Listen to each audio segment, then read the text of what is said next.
Muy bien, mis hermanos, esta tarde he intitulado a mi mensaje Figuras de la relación entre Cristo y su iglesia. Figuras de la relación entre Cristo y su iglesia. Y dice así el mensaje, hermanos. La palabra de Dios nos presenta varias figuras para ilustrar la relación entre Cristo y su iglesia.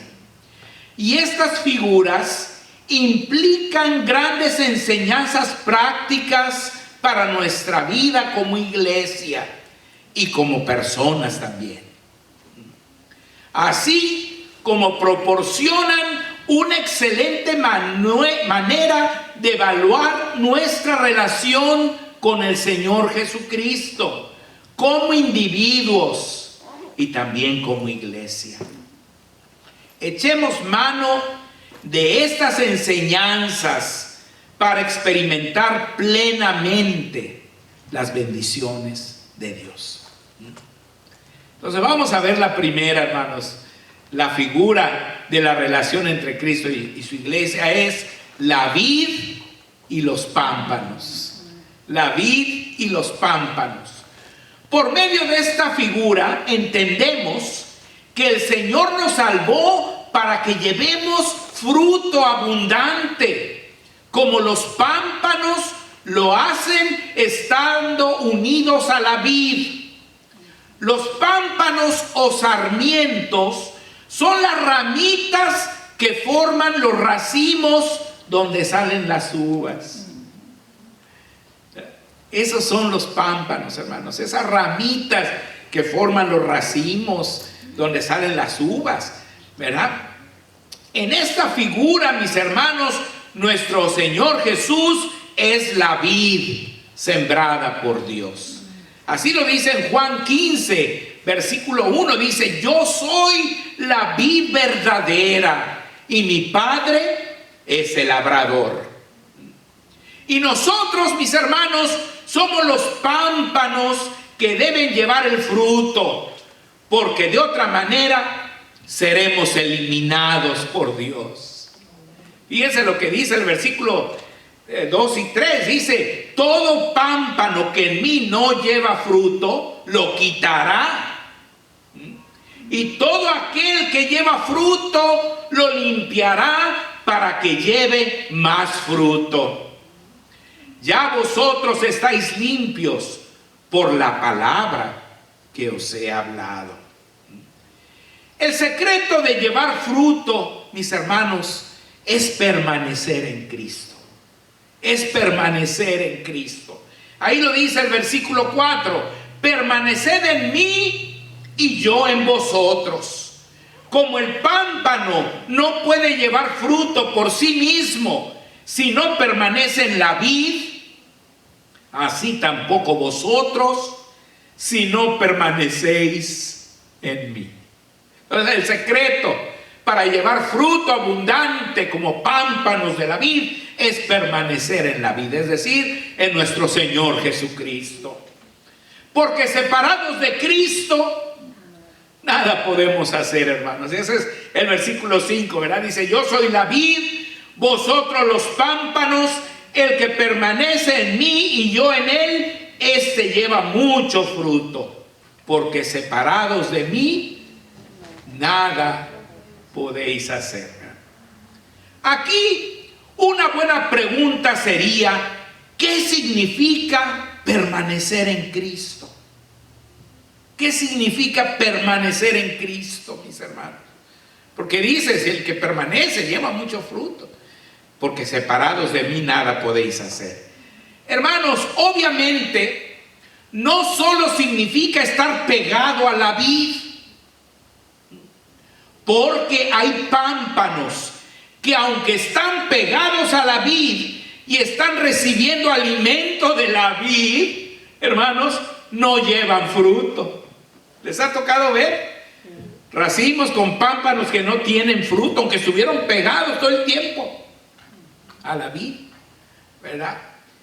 Permanecer en Cristo significa ser productivo, ser productivo. Es decir, convertir la rica savia, es decir, la palabra de Dios con la cual la vida está alimentando al pámpano, en frutos deliciosos, uvas, que en nuestro caso son los frutos del Espíritu Santo y las almas nuevas que ganemos para el Señor. Entonces, hermanos, una buena manera de evaluar si estamos permaneciendo en la vida en el sentido que el Señor lo dice, es haciendo un análisis de nuestra vida. Si estamos teniendo los frutos que Dios espera, el amor, el gozo, la paz, la paciencia, la benignidad, la bondad, la fe, la mansedumbre, la templanza. Pero también si estamos ganando otras almas nuevas para el reino de Dios. ¿Verdad? Eso es lo que Dios nos enseña con esta figura de la vid y los pámpanos, hermanos. ¿Qué clase de pámpano eres tú? Recuerda lo que les pasará a los malos pámpanos. ¿Qué dice el Señor? ¿Qué le pasará a los malos pámpanos? Versículo 6. El que en mí no permanece será echado fuera como pámpano y se secará, y los recogen y los echan en el fuego y arden. O sea, un pámpano que no lleva ningún fruto, hermanos, ¿para qué sirve? Pues nomás de leña para quemarlo, para deshacerlo, ¿verdad? Porque no está dando el fruto anhelado, ¿verdad? Entonces, hermanos, nuestra meta debe ser llegar a ser buenos pámpanos, pámpanos productivos, pámpanos que demos el fruto, ¿verdad? Como resultado de ser alimentados con la santa palabra de Dios, que es la savia, la rica savia de la vid verdadera. Hay otra figura también muy hermosa, hermanos, que es el pastor y las ovejas. El pastor y las ovejas. Por medio de esta figura aprendemos varias cosas. Primero, que siendo Cristo nuestro pastor, nada nos faltará. Como dice el Salmo 23, Jehová es mi pastor, nada me faltará. Él nos da el sustento físico que necesitamos.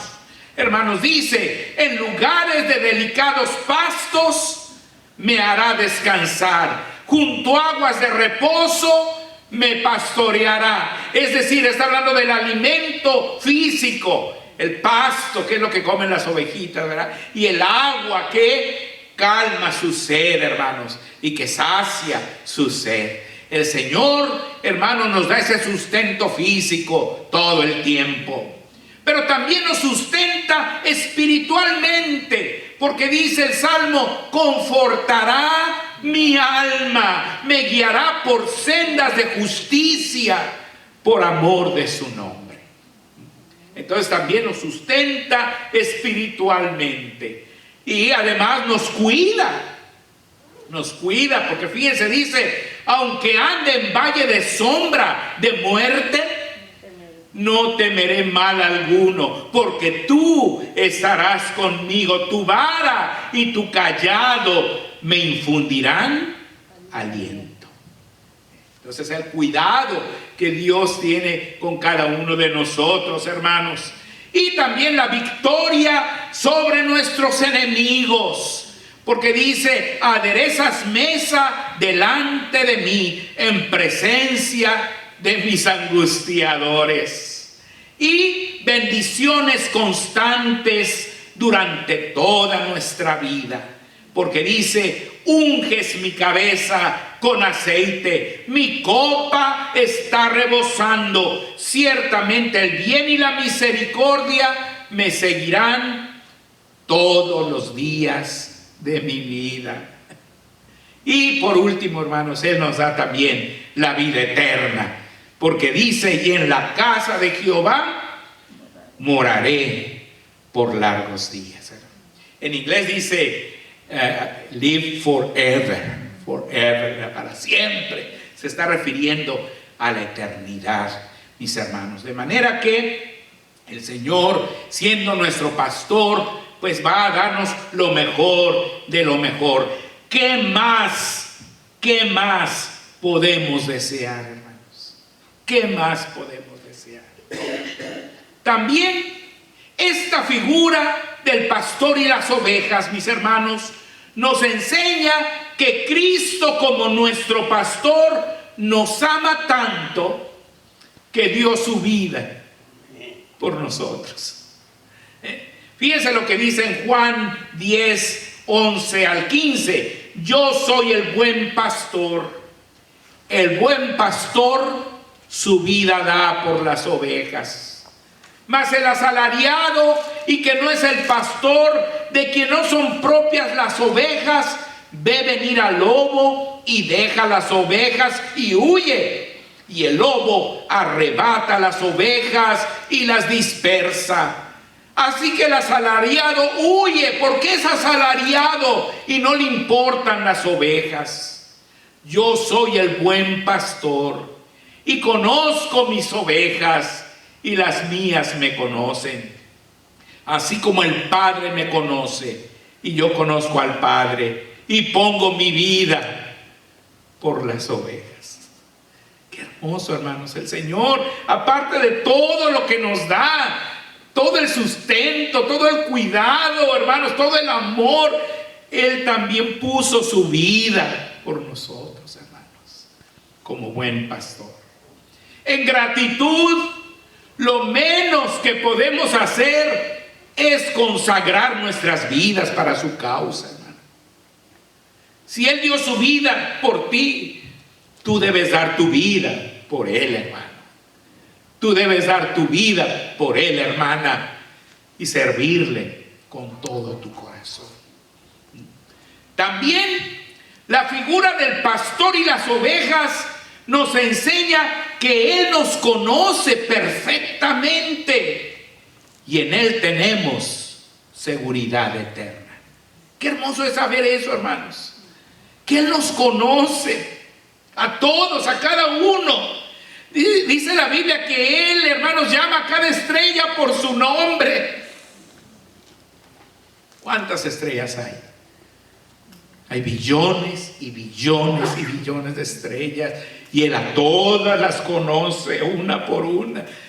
¿Cómo no nos va a conocer a nosotros, hermanos?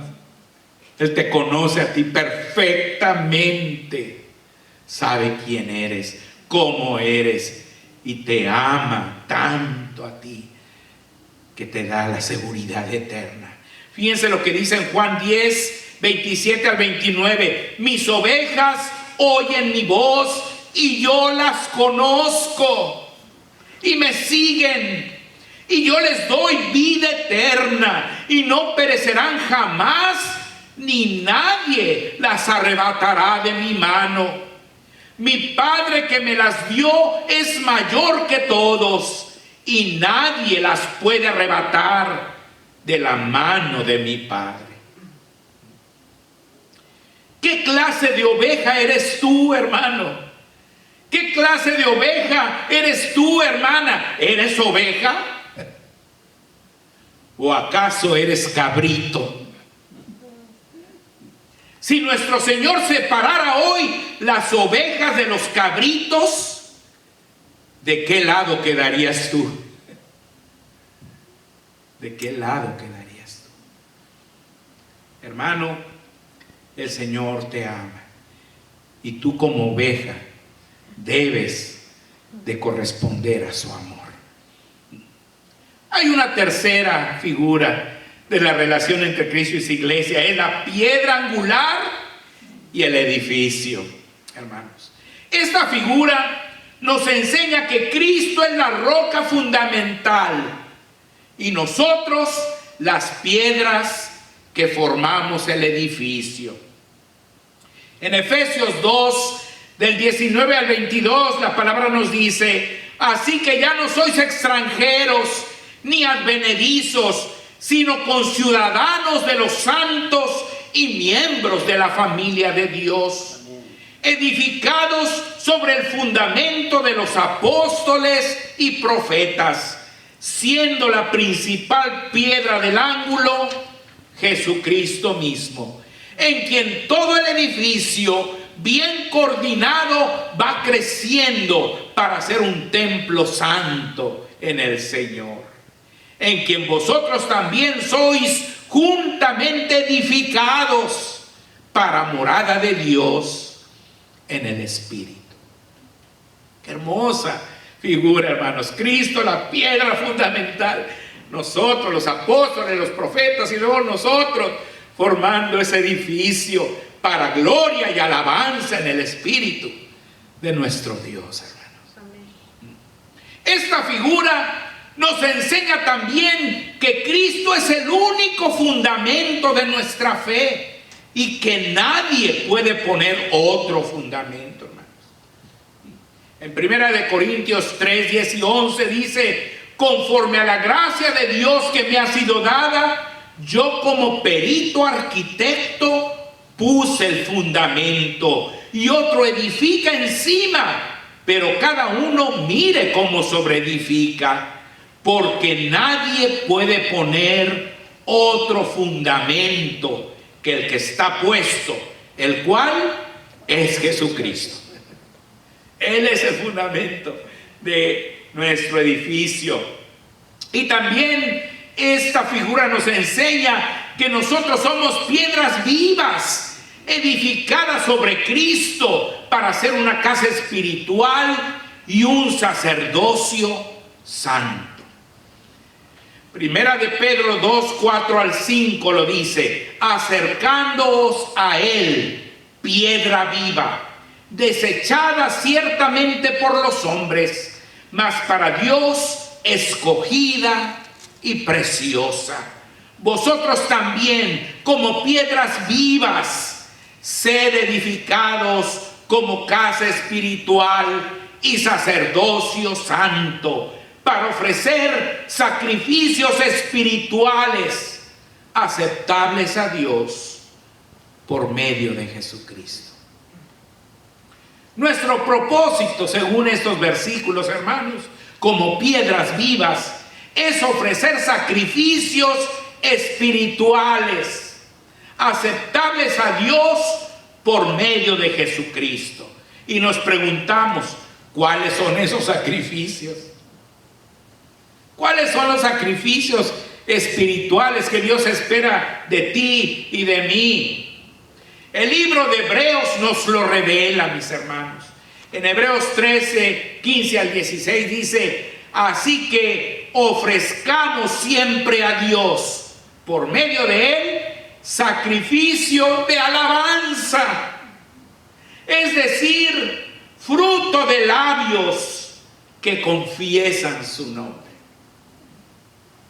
Así que cuando tú alabas al Señor, cuando tú dices todo lo grande y maravilloso que Él es, tanto cantando como proclamándolo por donde quiera, con tus familiares, con tus amigos, con tus vecinos, tú le estás presentando un sacrificio espiritual a Dios, el sacrificio de alabanza. Pero también dice, versículo 16, y de hacer bien y de la ayuda mutua, no os olvidéis, porque de tales sacrificios se agrada a Dios. Hacer bien, hermanos. Hacer bien a aquel que ves en necesidad. Aquel que ves, hermano, que está mal. Tú vas y lo ayudas. Lo levantas. Estás ofreciéndole a Dios un sacrificio. Haciendo bien a esa persona. Y luego dice, y de la ayuda mutua, especialmente cuando se trata de tus hermanos en Cristo, de tu familia espiritual, cuando tú vas y tiendes la mano a tu hermano, le estás dando un sacrificio a Dios. Y dice que de tales sacrificios se agrada a Dios. Hermano, hermana, tú como piedra viva, ¿estás ofreciendo a Dios estos sacrificios? La siguiente figura es el novio y la novia. Por medio de esta figura, el Señor nos enseña que Cristo nos ama De hecho, hermanos, muchos teólogos creen que el libro de Eclesiastés, el libro del Cantar de los Cantares es una figura de Cristo y su iglesia. Aunque está hablando de Salomón y la Sulamita, ¿no? Pero realmente también se está viendo allí cómo Cristo ama a su iglesia y cómo la iglesia debe amar a Cristo Jesús, ¿verdad? Él nos ama. Dice en Efesios 5:25, maridos, amad a vuestras mujeres, así como Cristo amó a la iglesia y se entregó a sí mismo por ella. También esta figura nos enseña que Cristo nos sustenta y nos cuida. O sea, es un novio responsable, hermanos, ¿verdad? Fíjense, ahí en el 28 al 30 sigue diciendo en Efesios, así también los maridos deben amar a sus mujeres como a sus mismos cuerpos. El que ama a su mujer, a sí mismo se ama, porque nadie aborreció jamás su propia carne, sino que la sustenta y la cuida, como también Cristo a la iglesia, porque somos miembros de su cuerpo, de su carne y de sus huesos. Así como Eva, hermanos, que salió del cuerpo de Adán, y Adán dijo, este es hueso de mis huesos, carne de mi carne. Así la iglesia sale de Cristo Jesús y somos miembros de su cuerpo, de su carne, de sus huesos, hermanos. Esta figura nos enseña que Cristo viene por nosotros. Yo creo que toda novia, hermanos, su más grande ilusión es que llegue el día de la boda y que venga su novio, su pareja, hermanos, listo, era bien guapo, bien perfumado, y que venga por ella, ¿verdad? Aquí en nuestra cultura, pues en la iglesia es donde se ve, ¿no? O en el registro civil. Pero allá en el tiempo del Señor, hermanos, el novio tenía que ir a la casa de ella para que el padre se la entregara y se la llevara con él.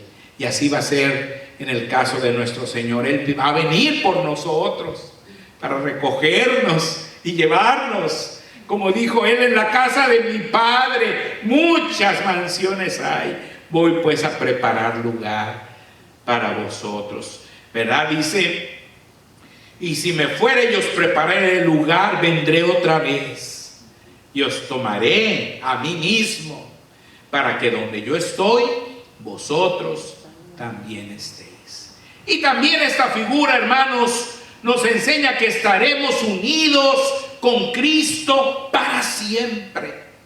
Para siempre.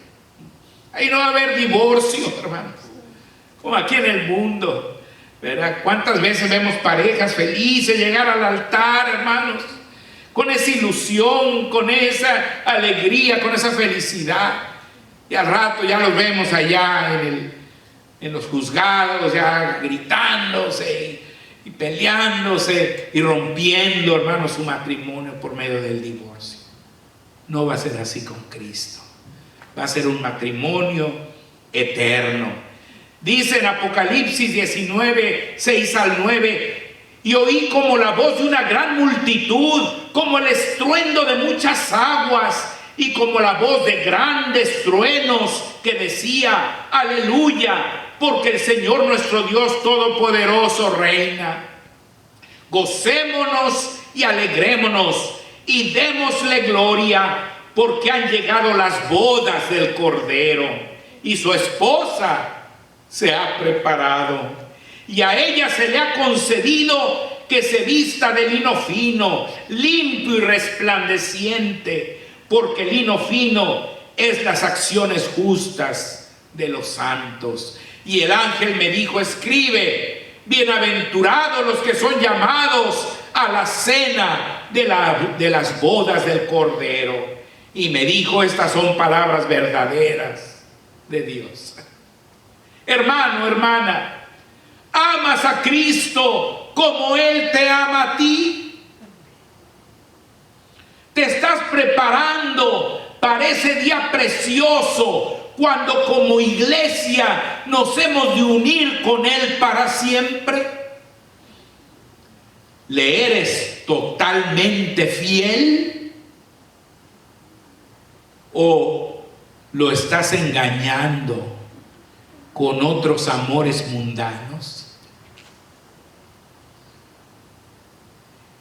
Yo me acuerdo ahí en el sur, hermano, se usa mucho las serenatas, ¿verdad? Yo creo que el hermano Marcos se acuerda, el hermano Aarón posiblemente se acuerda cuando jóvenes, hermano Correa, por supuesto, pues él hasta toca y todo, que le va a uno a dar serenata, hermanos.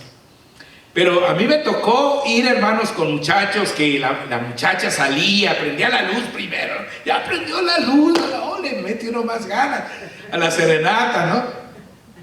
Pero luego se asomaba la muchacha, hermanos, con una cara, ¿verdad? Así de ilusión, hermanos, hasta suspiraba, ¿verdad? Por las notas ahí de la serenata. Pero en cambio me tocó ir también a donde nos echaron agua, hermanos. Un cubetón de agua para corrernos, ¿verdad? Porque la muchacha estaba bien enojada por algo que le había hecho su novio, ¿verdad? Y hermanos, en verdad el Señor nos ama tanto a nosotros, ¿verdad?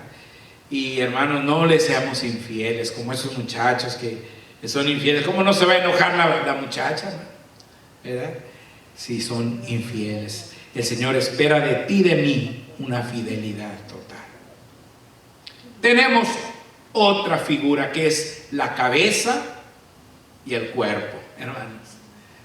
Esta figura nos enseña que Cristo es la cabeza y por lo tanto Él es quien gobierna.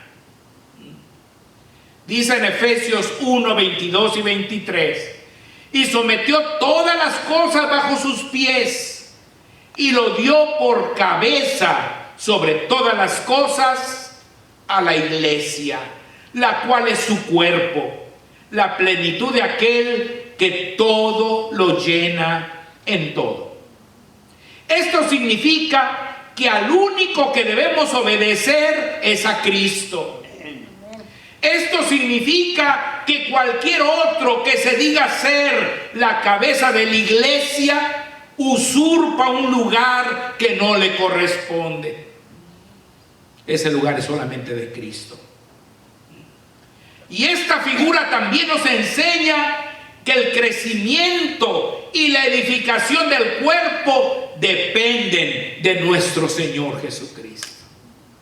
En Efesios 4, 4 al 16 dice: para que ya no seamos niños fluctuantes, llevados por doquiera de todo viento de doctrina, por estratagema de hombres que para engañar emplean con astucia las artimañas del error, sino que siguiendo la verdad en amor, crezcamos en todo en aquel que es la cabeza, esto es Cristo, de quien todo el cuerpo, bien concertado y unido entre sí por todas las coyunturas que se ayudan mutuamente según la actividad propia de cada miembro, recibe su crecimiento para ir edificándose en amor. Un cuerpo con miembros, hermanos, que no obedecen a su cabeza, se considera un cuerpo con miembros atrofiados. ¿Qué clase de miembro eres tú? ¿Estás obedeciendo al 100% a la cabeza? ¿O eres un miembro atrofiado?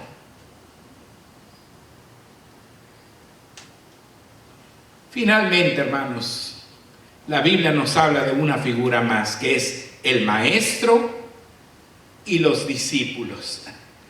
Esta figura nos recuerda que Cristo es nuestro único maestro, como Dios es nuestro único Padre.